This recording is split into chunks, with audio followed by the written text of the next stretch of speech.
When you think about the Appalachian Mountains, you probably don't think about the ocean. Two different places, right? Well, it turns out the highest peak on the eastern seaboard, from the Arctic to the tip of South America, is on the coast of Maine. This unique Appalachian mountain peak is called Cadillac Mountain, and it's located in Acadia National Park, the first U.S. national park east of the Mississippi that remains a national park today. Hey there, my name is Bill Marion, and this is A Nose for Life. In this video, we're traveling to the north end of the Appalachian Mountains to one of the most beloved national parks in the U.S., Acadia National Park. This was our first time visiting this strikingly beautiful seaside paradise. If you know a lot about this national park, or if you're from the area, we need your help in the comments section. Let us know what we're missing or add some fascinating insight. As always, I've left links in the description. If you've never been to Acadia National Park, you really need to watch this video until the very end. So go ahead and hit the like button, and let's get started.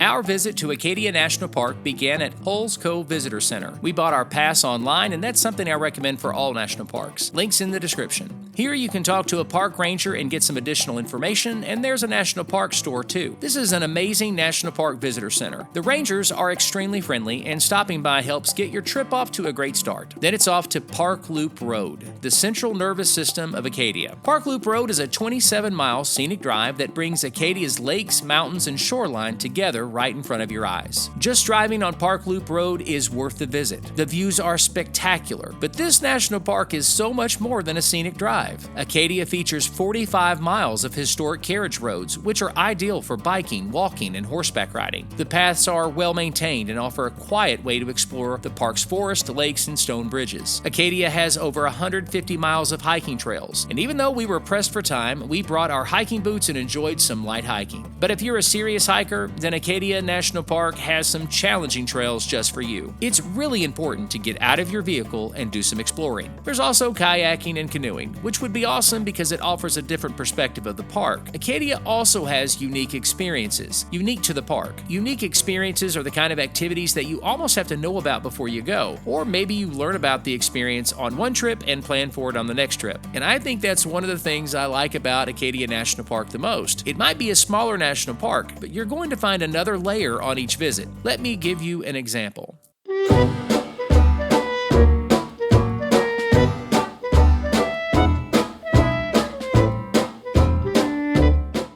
One of Acadia's unique experiences is at Jordan Pond House. It's the only dining location inside the park, but it's more than dining. It's one of Acadia's traditions that goes all the way back to 1893. This is when guests may have started enjoying delicious tea, strawberry jam, and fluffy popovers on the Jordan Pond House lawn. We didn't know anything about tea and popovers before our visit, but it's a big deal. Now first, let me explain the natural part of this attraction, or what I refer to as the hot dog stand. Acadia National Park isn't just about mountains meeting the ocean. It's also about amazing freshwater ponds surrounded by mountains. Jordan Pond was carved by glaciers, leaving behind an amazing landscape. It's 150 feet deep and spans 187 acres, making it the deepest and second largest lake at Acadia. By the way, there's this whole thing in New England where they call lakes ponds, or maybe we call ponds lakes. I really don't know, and I was a little confused, but I'm okay now.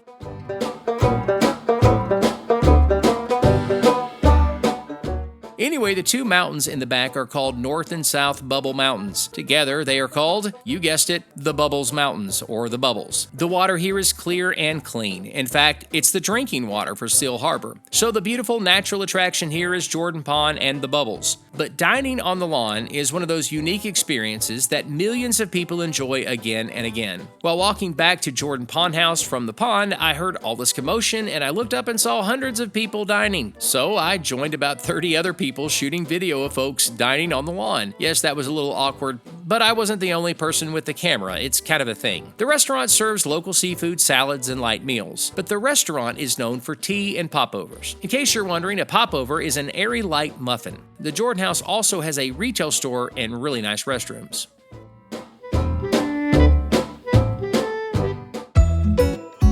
I'll get back to Acadia National Park in just a moment, but while we're talking about dining, I have to mention Bar Harbor. Bar Harbor is just outside the main gate of Acadia National Park. It's a charming coastal town. Back in the day, this was a popular retreat for wealthy Americans during the Gilded Age. Bar Harbor has a strong lobster fishing culture, and many restaurants serve fresh Maine lobster. You can even go on a lobster boat tour and learn about the industry and see how traps are set. The area is known for whale watching, particularly during the summer and fall months. When you think of coastal New England, this is bound to be what comes to mind, or at least the tourist version. Now, on Bar Harbor Road, coming or going to Acadia, I think it's Main Route 3, there are lobster shacks. Actually, there are lobster shacks all over the place in this part of Maine. And that's what we did a few times while we were visiting. Listen, if you're like me and you've lived in a landlocked state for most of your life, these lobster shacks are what you don't know that you've been missing. After eating lobster caught and prepared in Maine, I'll probably never eat lobster from anywhere else again, but you can order it and have it shipped.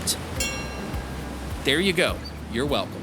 I bring all of this up because visiting Acadia is so much more than just a day in the park. This is a different kind of vacation for your entire family, and you'll never forget it. Okay, back to the park.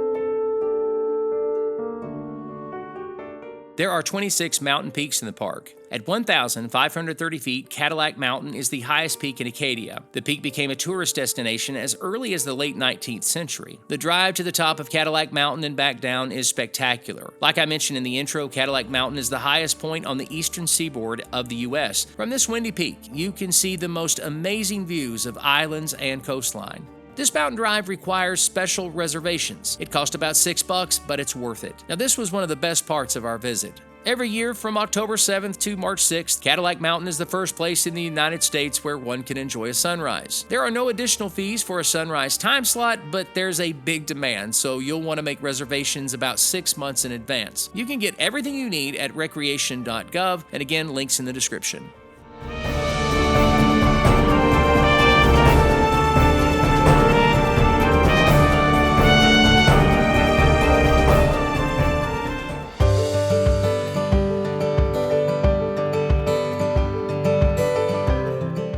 The founding of Acadia National Park is fascinating. It was the first national park created from private lands given to the public. It was established as a national monument in 1916, just before the creation of the National Park Service. And then a few years later, Acadia became an official national park. A lot of passionate conservationists and philanthropists helped make this park possible, including John Rockefeller Jr. Rockefeller contributed to a lot of national parks. It took a tremendous amount of effort to set this place aside so that future generations could appreciate its splendor. Like I mentioned in the intro, Acadia was the first national park to be created east of the Mississippi River that remains a national park today. What makes this an even bigger deal is that Acadia is the only national park in the northeast part of the U.S. This is so interesting that I'm making a separate video talking about why there are no national parks in Vermont or New Hampshire and why Maine is limited to Acadia. So make sure you're subscribed. At 47,000 acres, Acadia is among the smallest national parks by land area, but it's always in the top 10 most visited national parks, hosting about 4 million people annually. I'll talk a lot more about that later in the video. We were told we would need 2 to 4 days to get the most out of the park, and honestly, we didn't believe it. So we only planned for an evening and 1 full day. Trust me, that wasn't long enough. I'd planned to spend at least 2 to 4 days here. Acadia National Park offers one of the most diverse landscapes in the national park system. Like I said earlier, this national park experience is layered, meaning you can have a different experience on each visit. That's probably why it's called the crown jewel of the North Atlantic coast.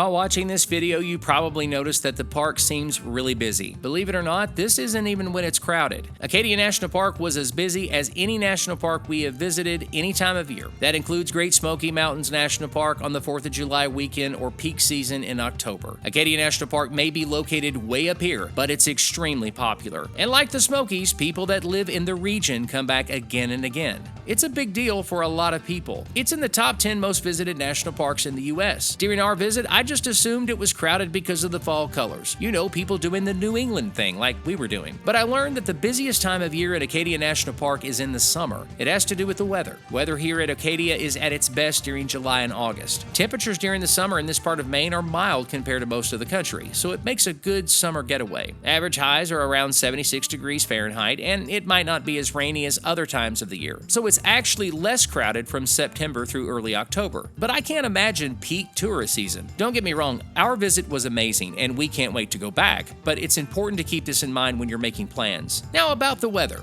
It can change without notice. It can go from hot and sunny to cold and wet in a matter of minutes. While on Cadillac Mountain, we were wearing coats, and we still froze. Some people love experiencing Acadia in the winter. Apparently, it's a winter wonderland. The park receives about 60 inches of snow annually. But regardless of what time of year you visit Acadia, always bring a coat or jacket and a change of clothes. And like I say in all my videos, never forget to bring a beach towel. We got chilly a few times and it drizzled a little, but overall the weather was great.